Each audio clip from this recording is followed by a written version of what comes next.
Well, I wanted to make a video on how to go about breaking the bead on this Honda Z50. And it'd be true if it's a Honda CT70 or any mini bike or garden tractor type of rim that you're trying to get the bead broken from the actual rubber tire. And in this case, it's probably been on here for 40 years. Probably the most important thing to do is make sure you remove the core, or let the air out at a minimum from the tube that's inside of here. Simple little tool like this helps extract that valve out of the inner tube. The next thing, of course, is I've removed the fasteners from the tire and rim so that the two can be separated. And I've tried a number of ways to cut the rubber off of here, trying to get it removed, because this steel rim actually is almost glued to this rubber. It's almost impossible to get these two separated. I've tried cutting it off, which does work. I've tried putting this in a vise and squeezing it to try to break the bead. But the best thing I've come across is this little tool right here. And I'll put a link to the one that I'm using here, but there's a number of them out there. And the way it works is you mount this on the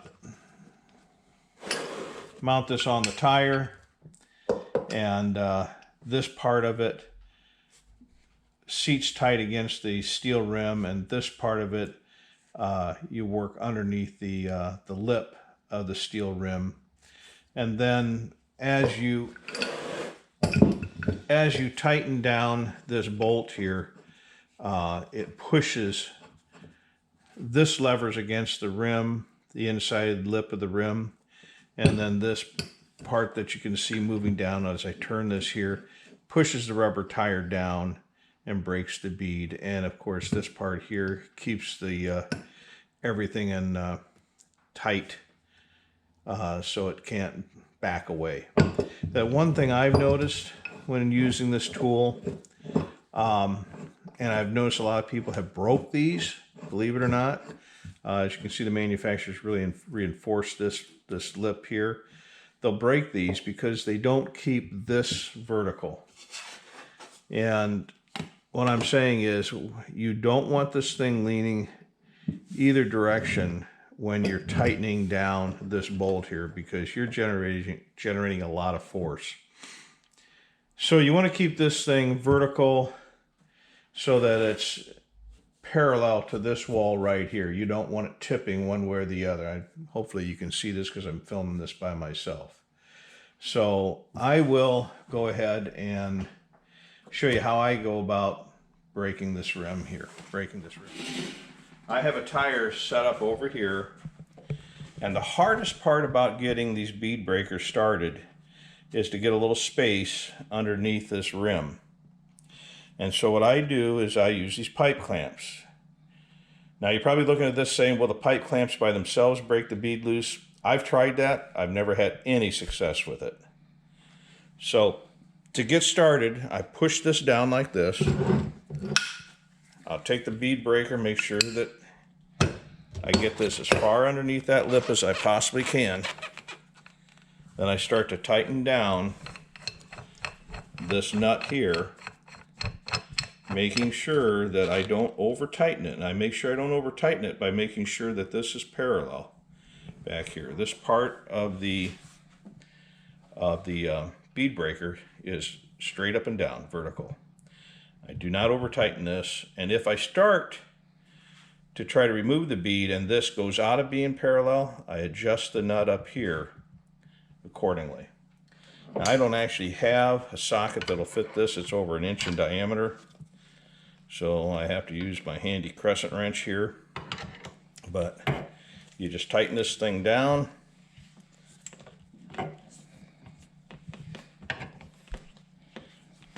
Like I'm doing here. And I don't know if you can hear that. Make sure that this is still tight. Rock a little bit, make sure I've got those feet as far under there as that rim I get. And at this point, I'm going to actually take the pipe clamp off because I want to get it out of my way.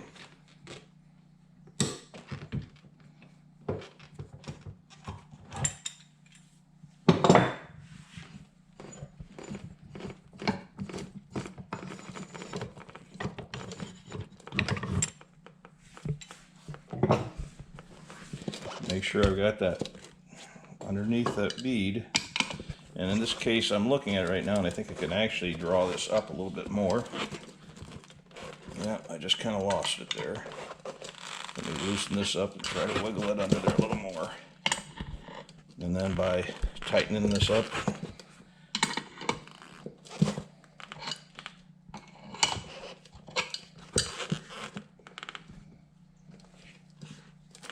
all right, I'm going to try tightening the nut up here and see if I can't move that bead down a little bit. Start to break it loose. And I'll probably have to make a couple runs at this. But the bead's already, I don't know if you can see down in here like I can. Get a pencil here and I'll point to it.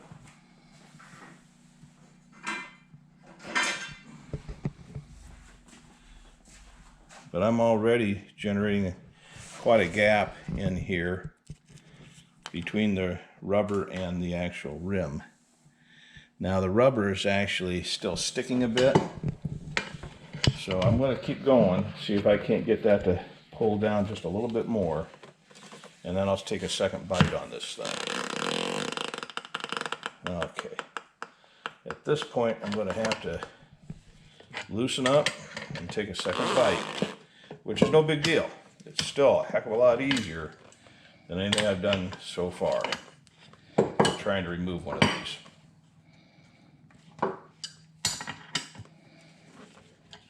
Just going to loosen up the nut in the front here that keeps this thing all pinched together.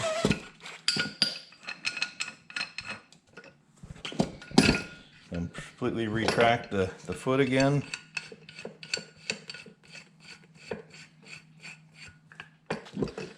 Get this thing back underneath there as far as I can. Tightening down the little keeper in the front the best I can.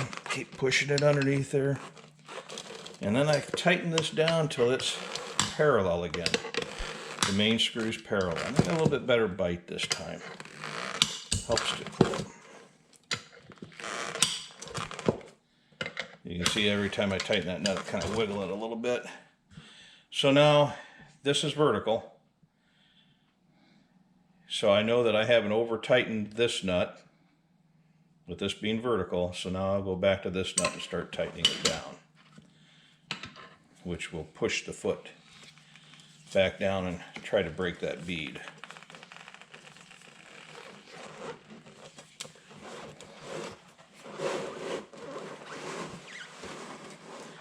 Get this so I got my hip in it. Keep it from turning. I'm starting to get a lot of resistance, so I'm going to actually loosen this nut up here a little bit because I'm not parallel anymore. Parallel because I think I'm actually fighting my nut up here in the front. So I'm going to loosen this up just a little bit and continue to tighten this down. If you get a lot of resistance, you're fighting your that keeper nut in the front that keeps the whole thing together.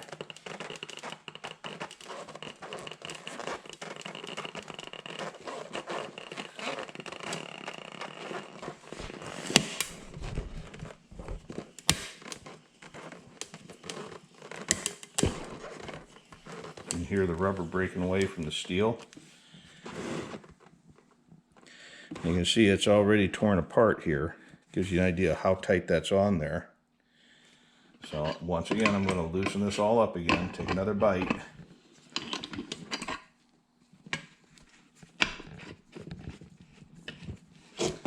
And actually this time I'm going to move over a little bit.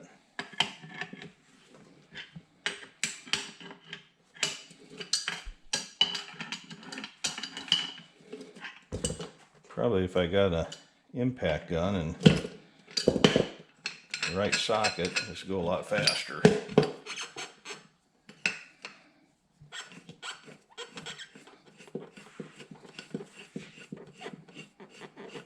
Just retract the whole thing again.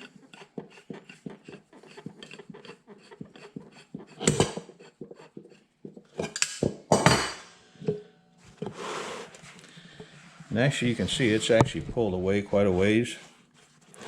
So I'm just going to go about 90 degrees over to the side. I could go clear to the other side, but I know I'd struggle getting this foot back underneath it again. See, that went in by hand pretty easy there. No pipe clamps or anything. Tighten this down a little bit. Not over tighten it. Do not want to over tighten it. Wiggle it around, get it in there. Do not over tighten that clamp. Okay, so I'm vertical again. I'll start to run this nut down, which pushes that foot down and against the rubber.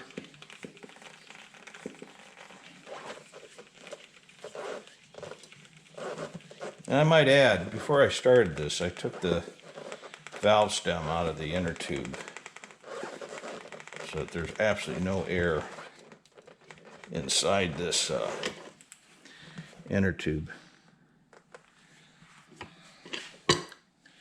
I'll loosen up a little bit on my, because I've got some real resistance here. I'm going to loosen that up a little bit. Continue tightening here.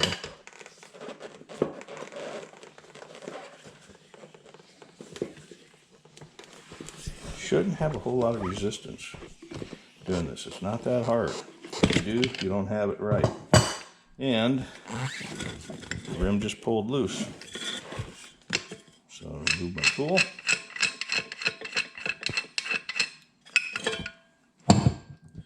And at this point, the rim's loose. I just need to remove the nuts on the valve stem, and the whole assembly will be apart. So that's pretty much it. Thank you for watching.